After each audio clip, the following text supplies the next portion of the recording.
Bem, pessoal, hoje nós vamos discutir aqui uma técnica avançada de modulação que tem bastante apelo hoje na literatura em virtude da sua utilização principalmente em conversores de potência bidirecionais, em especial os conversores CA-CA, que a gente aprende lá na graduação como cicloconversores, né? Os conversores CA-CA eles têm a finalidade de converter uma frequência CA de entrada, que pode ser mais alta ou mais baixa, em uma outra frequência CA de saída, que também pode ser mais alta ou mais baixa, dependendo da finalidade, né? No caso, por exemplo, de a gente ter um inversor de frequência na entrada, esse inversor normalmente ele trabalha com uma frequência de operação mais alta. Eu não vou poder fazer injeção da forma de onda com frequências mais altas para a rede elétrica, por exemplo.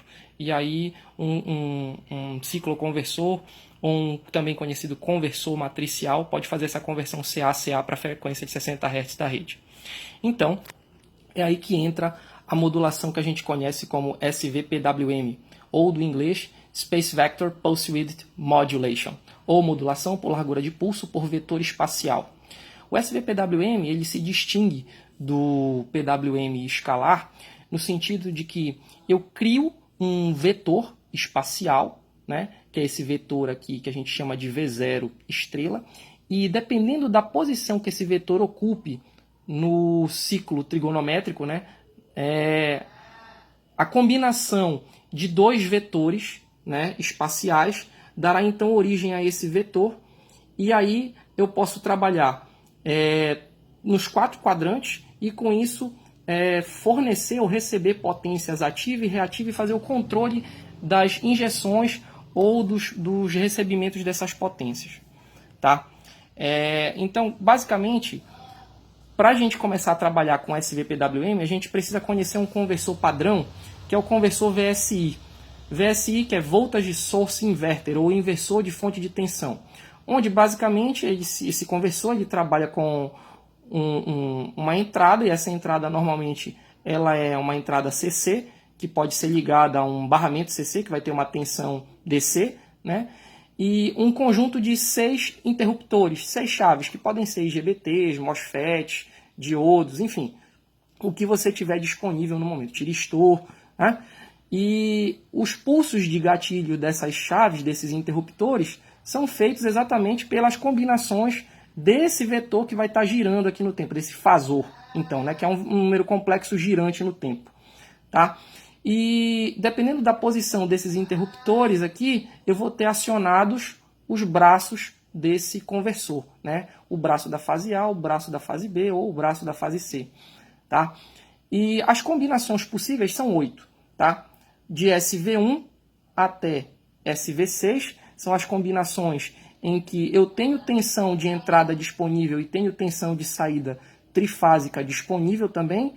E as combinações SV0 e SV7 que não se usam, por quê? Porque são curtos-circuitos, que é quando eu tenho simultaneamente os 3 interruptores de cima ou os 3 interruptores de baixo na posição ON, ligados. Tá? Então, essas aqui são todas as combinações possíveis. Por exemplo, o vetor espacial SV1, ele compreende os interruptores 6, 1 e 2 na posição ON. Então, a tensão CC ela é transferida para o lado CA, né? De tal sorte que esse conversor ele vai trabalhar como um inversor. Tá? A forma de onda contínua, então, passada para a saída como uma forma de onda alternada. E assim por diante. O SV2 são as chaves 1, 2 e 3. Então, portanto, o interruptor 1 fecha, o interruptor 2 fecha e o interruptor 3 fecha.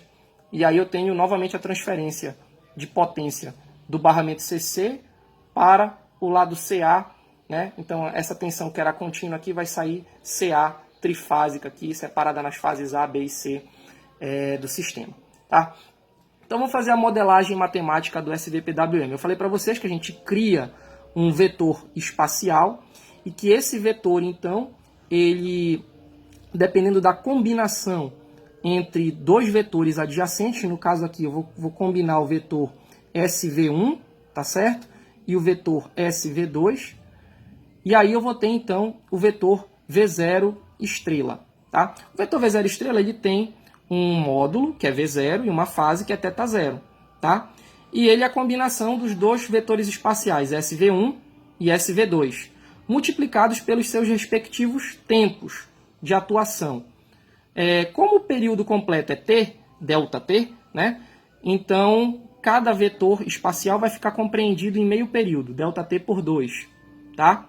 E o tempo, então, que a chave vai ficar na posição 1, na posição ON vai ser TSV1 para o vetor espacial SV1, e na posição ON para o vetor SV2 vai ser TSV2. Então, o tempo total é ΔT sobre 2, isso aqui é como se fosse o ciclo de trabalho. E o tempo em que o interruptor fica ligado é TSV1. Tá? E a forma geral, para eu obter esses vetores espaciais, ela é então dada por isso aqui. SVK, ou seja, o késimo vetor espacial, seja ele de 1 a 6, ele é a magnitude 4/3 da tensão CC, ou seja, a tensão do barramento CC, tá? Vezes 1E na JK-1, onde esse K varia de 1 até 6, π por 3. Por que π por 3? Ora, porque cada vetor espacial vai estar exatamente espaçado de 60 graus do outro. Ó, o primeiro está a 0 grau, o segundo está a 60, o terceiro está a 120, o quarto está a 180, o quinto a 240, tá? E o último a 300 graus. Isso em graus, né? Aqui a gente tem o valor em radianos. Onde, por definição, o valor máximo, né, da tensão de saída, ele é definido como 4/3 do valor CC. Quem é esse valor da tensão de saída? É a magnitude deste vetorzinho bem aqui, tá? Isto aqui é definido então como 4/3 de VDC. Tá bom? Então vamos prosseguir. Continuando a modelagem matemática aqui, a gente tem então que o vetor V0 estrela, ele tem um módulo que é V0 fase θ0. Como eu tinha ΔT sobre 2 aqui, ó, eu peguei e passei multiplicando para o outro lado. Então ficou ΔT por 2 bem aqui. Aí eu repito, TSV1, VM, que é o módulo, e aqui a fase, né? A fase é 0 radiano, mais TSV2, tá certo? VM, que é o módulo, e a fase do SV2, que é quem? 60 graus ou π sobre 3. Tá? E aqui eu vou aplicar aquela trigonometria de números complexos que a gente aprende, né? Então eu tenho V0, quem é fase θ0? É a mesma coisa que é na J θ0, que é a mesma coisa pela relação de Euler, cosseno de θ0 mais J seno de θ0, que multiplica ΔT por 2. Aqui, TSV1, VM, cosseno de 0, que é quanto? 1, mais TSV1, VM, vezes o J, vezes o seno de 0, que é quanto? 0. Então vai ficar só TSV1, VM, mais quem? O TSV2, VM, cosseno de π por 3, né? Porque isso aqui é a mesma coisa que é na Jπ por 3, mais J seno de π por 3. Ora, essa equação complexa aqui, eu posso sempre desmembrar uma equação complexa em duas equações. Uma da parte imaginária e outra da parte real. É o que eu fiz aqui. Considerando, então, a parte imaginária dessa primeira equação. Então, eu vou igualar só as partes imaginárias. V0, seno de θ0, ΔT por 2, é igual a quem? É igual a TSV2VM, o seno, que é a parte imaginária, π por 3. Fazendo as manipulações aqui algébricas, eu chego, então, que o tempo ativo do vetor SV2, ele é V0 seno de θ0 dividido por VM seno de π por 3 vezes ΔT por 2. Chego então numa segunda equação. Vamos guardar essa equação aí por enquanto. Vamos para a segunda parte aqui. Agora a parte real. Pegando a parte real da equação 1, então vai ficar V0 cosseno de θ0, ΔT por 2 é igual a quem? A TSV1 mais TSV2 VM cosseno de π por 3. Está aqui. Tudo bonitinho aqui. Certo?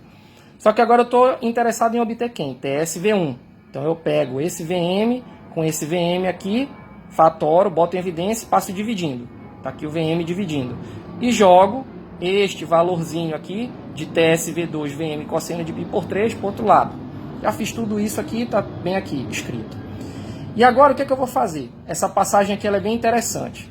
Como eu estou interessado em TSV1, mas eu ainda tenho na equação aqui um TSV2 aparecendo, e eu já obtive TSV2, então eu vou substituir 2 em 1.2, no caso aqui, né? 1.2 em 1.2. Tá certo? E fazer essa jogadinha aqui, ó. Seno de π por 3 menos θ0, que é o seno da diferença, é quem? Seno A cosseno B menos seno B cosseno A. Por quê?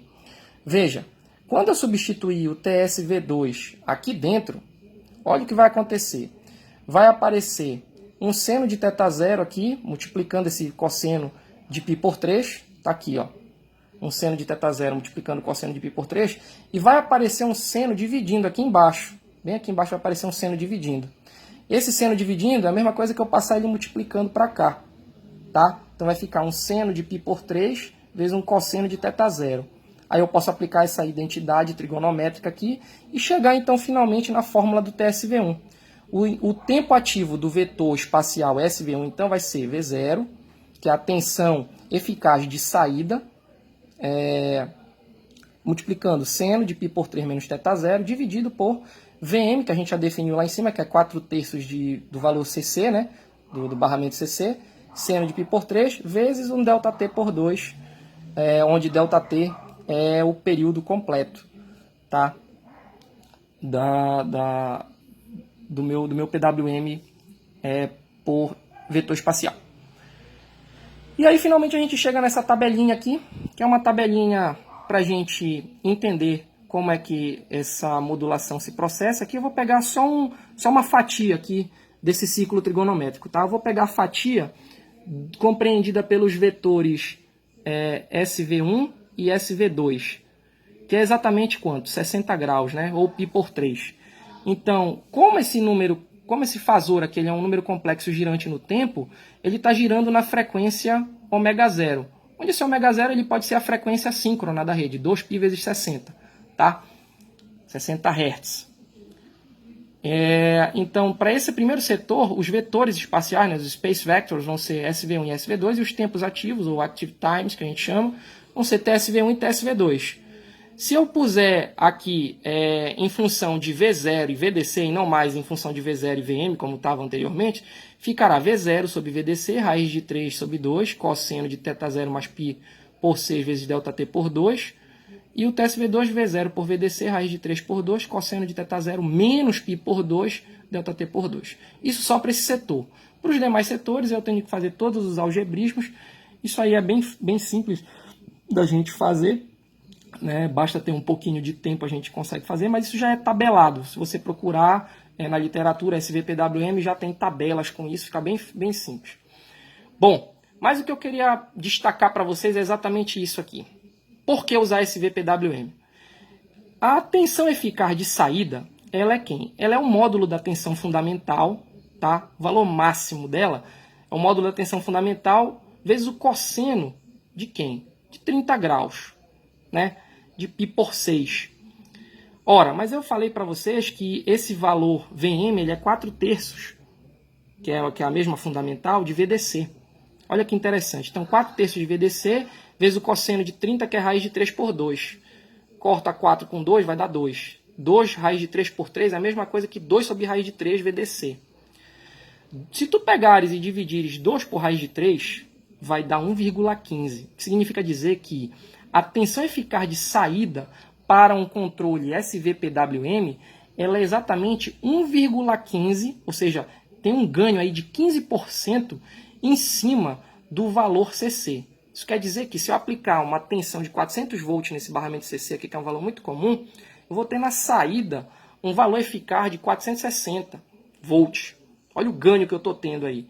Isso é uma vantagem absurda em cima, por exemplo, de um SPWM clássico ou de um PWM escalar, tá? Que a gente tem ganhos aí bem menores do que esse ganho de 15%. Lembrando que aquele PWM escalar que a gente aprende, né, lá na graduação, aquele bem simplesinho, ele é isso aqui, ó. Eu tenho uma portadora triangular, né, aqui no tempo, tá certo? E eu tenho, essa aqui a gente chama de VR de T, e aqui eu tenho um sinal de controle, tá certo? Que a gente chama normalmente de VC de T, tá? E dependendo da posição que eu corto aqui, essa portadora triangular, né? Eu tenho então os meus pulsos de gatilho. Quando o sinal é menor, o sinal da rampa aqui é menor, então eu tenho 0, 0. Quando é maior, eu tenho um nível lógico 1. E assim 0, 1, 0, 1. E aí eu tenho os meus chaveamentos, tá certo? Tem os meus chaveamentos aqui acontecendo, tá? Tem os meus chaveamentos aqui acontecendo entre 0 e 1. Onde essa onda quadrada aqui, ela é exatamente os pulsos de gatilho para quem? Para esses meus interruptores aqui, como eu falei, podem ser MOSFETs, IGBTs, tiristores, tá? Depende da aplicação. Normalmente, para esses conversores CACA que eu falei para vocês, a gente utiliza MOSFETs, que usam uma frequência de chaveamento mais alta, né, e uma potência intermediária aí. Frequências da ordem de até 20 kHz, né, caso elas sejam maiores já seriam conversores supersônicos, tá? Então é isso, pessoal. Agradeço aí pela atenção e até a próxima.